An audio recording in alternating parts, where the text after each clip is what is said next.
बिस्मिल्लाहिर्रहमानिर्रहीम। अस्सलाम वालेकुम नाज़रीन, आप यूट्यूब चैनल देख रहे हैं। मैं इमरान खान हूँ।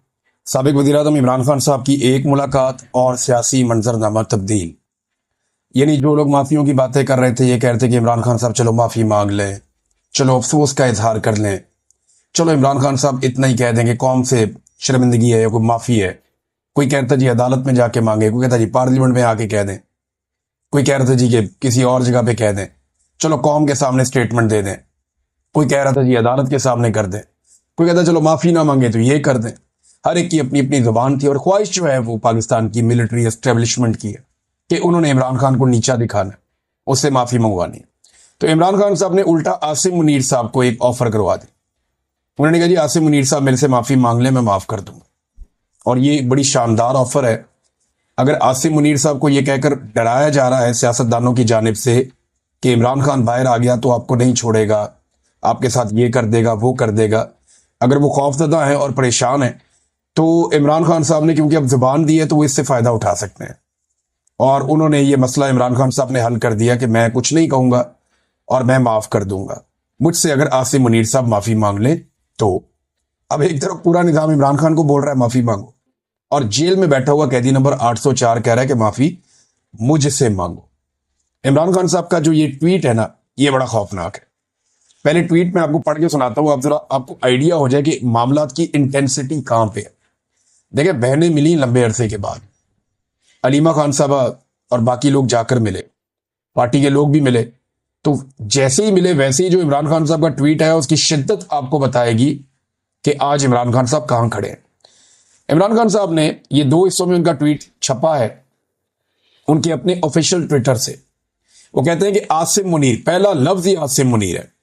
आसिम मुनीर में ताकत की बहुत भूख है, इसीलिए इसने बदतरीन आमरीयत कायम कर रखी है। मुझसे माफी का मुतालबा करने के बजाय आसिम मुनीर को मुझसे माफी मांगनी चाहिए।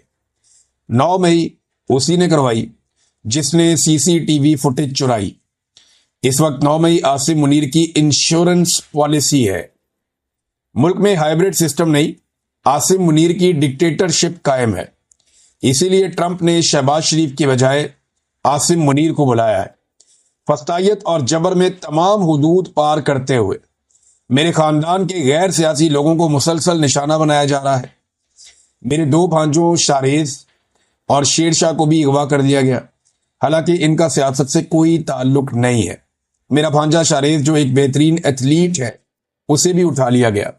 मुझे मुकम्मल तौर पर कैद तन्हाई में रखा गया है। 3 माह में मेरी महज 3 मुलाकातें करवाई गई हैं।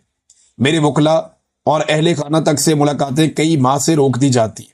ये सब कुछ मुझ पर दबाव डालने के लिए किया जा रहा है। मेरे साथ 8 माह से बुशरा बेगम को भी कैद तन्हाई में रखा गया है। ऐसा सलूक औरतों के साथ पाकिस्तान की तारीख में कभी नहीं किया गया। याह्या खान ने भी ऐसा नहीं किया। फैसल वाडा जो एस्टेब्लिशमेंट का तर्जुमान है, उसने बुशरा बेगम के हवाले से बयानात दिए कि वो मुझसे अलहदगी इख्तियार कर लेंगी। बुशरा बेगम पर दबाव डाला गया कि मुझसे अलहदगी इख्तियार कर लें मगर वो मेरे साथ खड़ी है। इससे पहले जब आसिम मुनीर को DGISI के ओहदे से हटाया तो उसने जुल्फी बुखारी के जरिए बुशरा बेगम से राब्ते की कोशिश की, लेकिन उन्होंने इनकार कर दिया। इसीलिए आज उनके साथ ये बदतरीन सलूक किया जा रहा है। उन्हें कैद तन्हाई में रखा गया है। उनको खराब हालात में रखे जाने पर करंट लग चुका है और जख्म आ चुके हैं।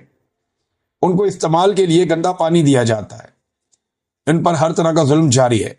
ये सब कुछ आसिम मुनीर करवा रहा है। इसमें ना कोई इखलाकियात है और ना इस्लाम की समझ है। आसिम मुनीर के लिए मेरा पैगाम है कि मुझ पर दबाव बढ़ाने के लिए चाहे मेरे खानदान में से जिस मर्जी को कैद में डाल दो, मैं ना झुकूंगा ना इस जुल्म को कबूल करूंगा।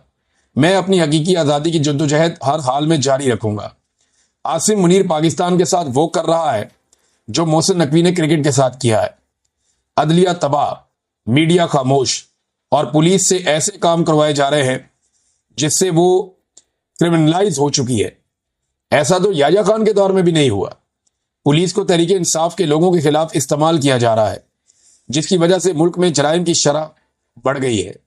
मुल्क में बेरोजगारी उरूज पर है। SIFC से मईशत ठीक नहीं होती बल्कि अवाम के एतमाद और कानून की हुक्मरानी से ठीक होती है। इन चोरों को हम पर मुसल्लत कर दिया गया है जिनकी करप्शन और मनी लॉन्ड्रिंग के सबूत मुझे खुद ISI देती रही है। जो शख्स भी तहरीक इंसाफ छोड़ देता है اس کے سارے کیس معاف کر دیے جاتے ہیں۔ جب بھی ڈکٹیٹرشپ آتی ہے ججز کو ساتھ ملا کر ہی نظام پر قابض ہوتی ہے۔ اس وقت بے ضمیر ججز کی وجہ سے پاکستان میں قانون کی حکمرانی مکمل ختم ہو چکی ہے۔ 26ویں آئینی ترمیم کے بعد عدلیہ بالکل ہی غلام بن چکی ہے۔ بے ضمیر ججز انسانی حقوق کی پامالی کے خلاف ایکشن نہیں لے رہے۔ اگر ہمارے ججز ضمیر کے ساتھ کام کرتے، پاکستان کے لوگوں کو انصاف دیتے، ان کو خوف ہوتا کہ یوم محشر اللہ کو حساب دینا ہے، تو یہ جو ظلم جو ہو رہا ہے یہ کبھی نہ ہوتا۔ اس ظلم اور ناانصافی میں یہ بے ضمیر جج برابر کے مجرم ہیں۔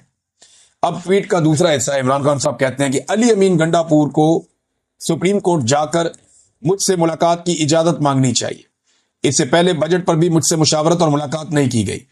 علی امین کو آ کر مجھے صوبے کی گورننس اور امن و امان اور دیگر اہم امور پر بریفنگ دینی چاہیے، جس کے لیے سپریم کورٹ سمیت ہر فورم پر بھرپور کوشش کرنی چاہیے۔